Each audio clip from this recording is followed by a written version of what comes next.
Hello, this is Grant Hughes of Grant Hughes Investigates on YouTube. Please hit that like button, share the video, and subscribe. In today's video, I'm going to show an animation of the timeline and explain how I'm coming up with the theory that I have. Now, some of the theorizing, there's no way to know for sure, perhaps like where he parked the car, etc. But I think he did park the car. But before we get to that, News Nation, Brian Netton, and I'm sure other outlets have put out the fact that Nancy Guthrie, Tommaso, and Annie have all shown up to Nancy's home to put flowers at the memorial that was set up a while ago by just people showing up. And it's interesting, right? When you see this, you see Tommaso, Savannah, and Annie, and they all just seem really like caring for each other. And I would think if Tommaso at this point was a suspect, that they wouldn't be doing that. You know, I mean, look at Savannah, for example. I mean, has her arm in his arm, pats him on the back, and it really looks genuine here. But what's really kind of contradictory to this is the fact that the sheriff still has, apparently, Annie's vehicle. Now, maybe they gave it back just recently, but they had it up until just a couple days ago, it seems like. Now, does law enforcement think that the vehicle was used, but none of them have anything to do with it? It makes you wonder why they would still have the vehicle in evidence to look at. If they don't believe Tommaso or Annie is involved, why do you think they might be doing that? Did somebody have access to that vehicle and use it? I think that would be absolutely incredible. So I don't blame the people. I think it was actually Ashley Banfield who has a source. And I think that they really were looking into Tommaso and Annie, and that's why they reported it, because they were looking into it. Now, maybe there was a certain point where they changed that and they quit looking into him, but the vehicle to them is still valid, that it was being used by perhaps somebody else. And, you know, I guess we'll have to wait and see. It's absolutely incredible. So we'll be discussing this later on this evening, but right now I'm going to continue on with the animation after this clip right here. And thanks to Brian Netton for recording this for News Nation. But look at that right there. That's really, loving and emotional for everybody. I don't know if you could act like that if you really believed somebody was involved somehow. All right. So here is the beginning of my animation. Now this is probably, I'm just guessing, around 1:40. So if you look at the timeline, we know that Nancy went over to Annie and Tommaso's house and left at around 5:32, and then probably got there around 5:42. Then she arrived home at 5:48, according to a garage door opening time frame. And I think they think that because of perhaps motion on a camera. They seem to know precisely when, but we don't know how they were able to determine that the garage door opened at 9:48 and then shut at 9:50. Now, the 9:48 means that she was driven home at 9:38 or so. It takes about 10 minutes to drive there. And we've heard from the sheriff early on that Tommaso is the one who drove her home. All right, and perhaps he was using the car that they still have in impound, but they've cleared the family, yet they still have the car. So we might want to kind of wonder about, like, why is the car still relevant? So after parking the car, I mean, like I was saying, you could have parked anywhere. I just don't think he parked on the main street. I mean, it's possible it could have been over here, but you wouldn't want to have your vehicle out there in case law enforcement showed up. So I think it was on a side street somewhere. You can theorize wherever you want to. I'm just putting it right over here. It's a pretty interesting spot, too, if you look at it. So yeah, it's just this huge parking space. And, you know, you could probably just pull in right there. And then there's the street right there that Nancy lives on. All right, so back to the video. Make sure you watch this whole thing because it's pretty interesting. Here we go. So this is, you know, probably around 1:45 or so. 1:42. I mean, we don't know exactly when the video was of him trying to put the weed on the camera. The doorbell camera, I think it's Nest, Google. And right here, it looks like he's trying to take it off. The sphere represents the suspect, if you were curious. And then he walks over. It's almost a full clip. There's only about a half second missing from this whole thing. There's some missing right here also. So this is around 1:47-ish is when he's removing the camera. Now, I think it's possible, too, that the suspect, this video here with the suspect in it, could have been, you know, 10, 15 minutes before. But I just think it's reasonable to assume that right around this exact time when he's trying to eliminate the camera, either by it not being able to see or by removing it, that's 1:47 when he removed it. So within the same minute or so of this is when he removed the camera.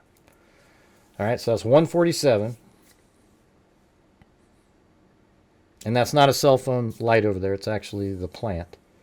So right now, the suspect will exit the area where the arch is. And at this point, you'd want to take off. So once he removed the camera and he knew that he was seen on camera, he probably did all this in that same amount of time we just saw there. That's why it seems more reasonable to believe that it was removed at 1:47, because you're not going to want to linger around when you know you just set off motion. And if you notice, he did not care at all that he was being filmed on camera. He had no care at all. He was merely trying to block the view of the camera and then decided to remove it because he knew that he was going to be pulling a car into this area right here later and removing Nancy. That's my opinion. Now, I guess he could have parked it there if he was going to, you know, bring out a whole bunch of loot and so forth. But I don't think that's the case. I think he went there to specifically target Nancy Guthrie and removed her from the home. And then the suspect is going to want to take off for a while, for about 20 minutes or so, and wait to see if law enforcement responds to his motion. You would expect someone like Nancy or somebody got a notification that he was there and that law enforcement might show up. But he probably had a good idea that she wouldn't be calling, etc. Or he probably wouldn't even have tried to pull this off. All right, and then after about 20 minutes or so, so maybe this is around 2:06, 2:07, drives over and then pulls around and drives into the parking area that we just described, right in front of the house. You can see the archway still, right there. And then the suspect gets out of the vehicle and then goes around the back of the house. Now, I don't know which way he went. I think he went this way because over on the right, there's a camera on a building right there, which he probably would have seen because it was right on the front part of the building right there. But he climbs over the fence and then, boom, that camera right there on the inside of this building picked up the suspect. Now, that's the camera that law enforcement early on you could see was on the roof, and they were looking at that camera and removed it, etc. That camera right there, I think, is the one that picked up motion at 2:12, and that signifies the point in time when the suspect went into the house, probably confronted Nancy Guthrie at 2:13, 2:14. And then right here, we have the car parked, and then I'm going to have the suspect and another sphere coming out that represents Nancy. So that would be 2:28, and the pacemaker app shows disconnect from phone.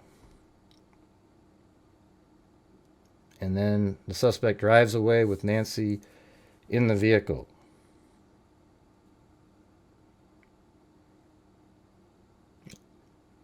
Now, he could have gone the other direction.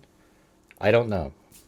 And he may have driven in and maybe parked over to the right. I'm just giving you an example. Now, this is video by Fox News that proves various elements here. Now, apparently this was one of the workers there, they said, that shirt. But look at right here.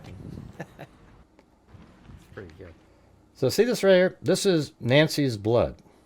And you can see that it kind of has a pattern on this side. Now, I think that the suspect opened the door, took her out, and was on this side of her, holding her arm up, her right arm, and then she bent over and coughed over in this area, and then dripped blood, and the suspect was standing off to her right.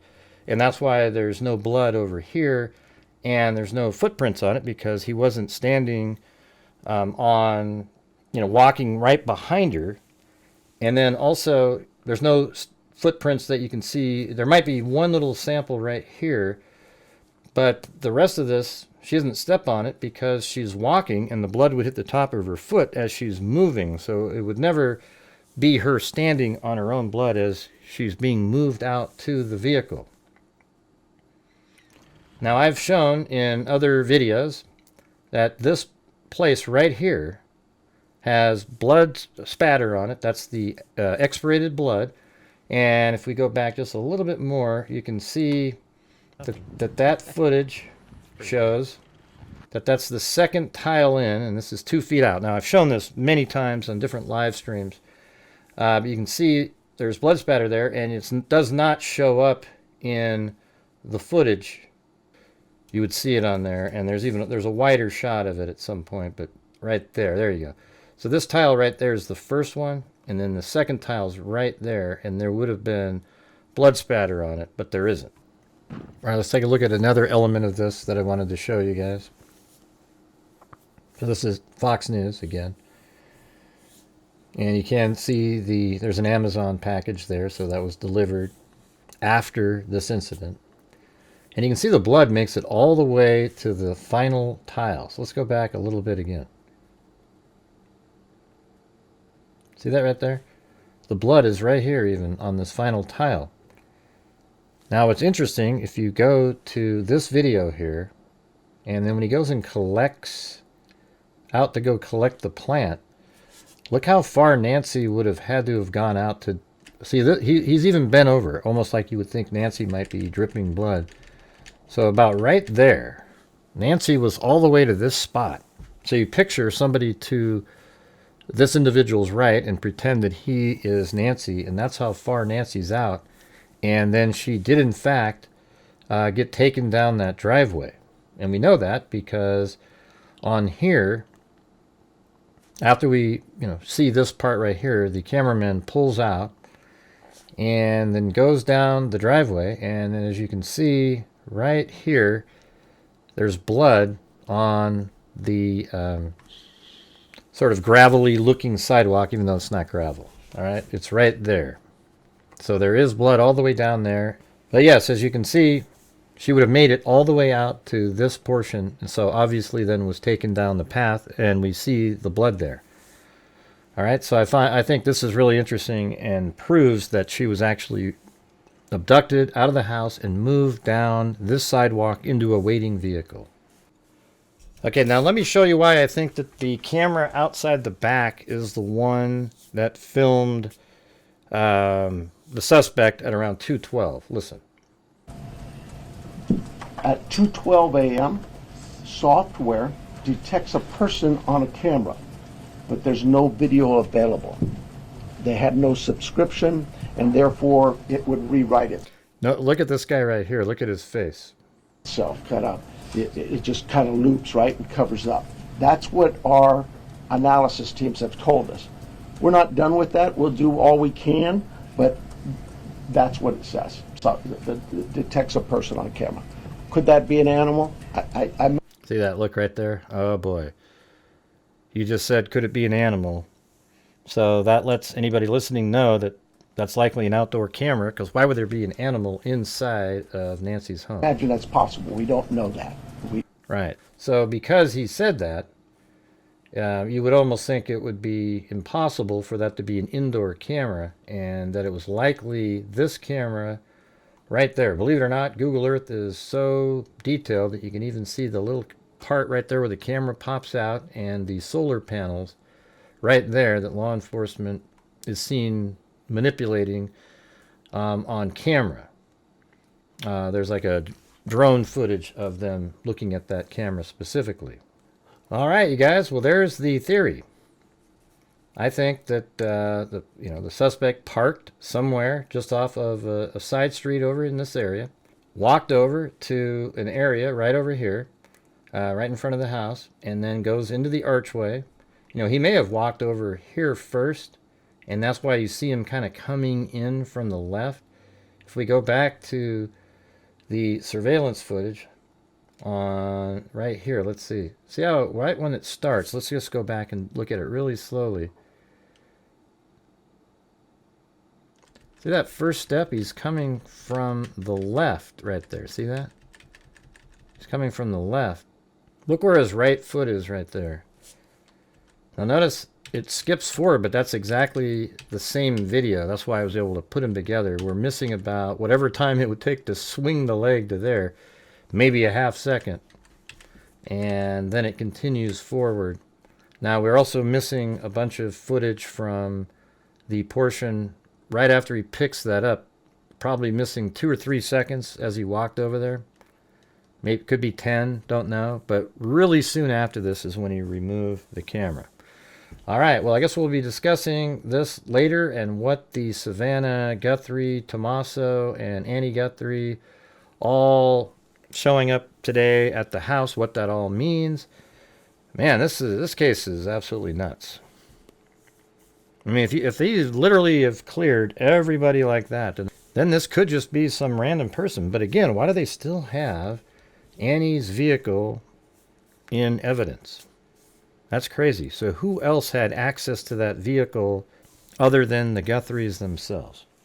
All right, everybody. Thank you all very much for watching. If you guys could all put out prayers for our troops over in the Middle East. They've got a really important job ahead of them here. This is something that's been necessary for a long time. Iran is basically a terrorist nation. Okay, now it's okay if you don't agree with that at all, but let's still pray for our troops. We've already lost 3 service members currently during this conflict. But I appreciate you guys watching the video. If you could leave a comment in the comment section, let me know what you think about the theory and various locations that you think might be better, etc. Why you think Annie, Tommaso, and Savannah were all at the house, and what that means. It looked like they literally cared about each other. And I don't think you would care about somebody if you thought they were involved in your mother's murder. All right, so thank you all very much for watching. Really appreciate it. And as I always say, until next time, be safe out there.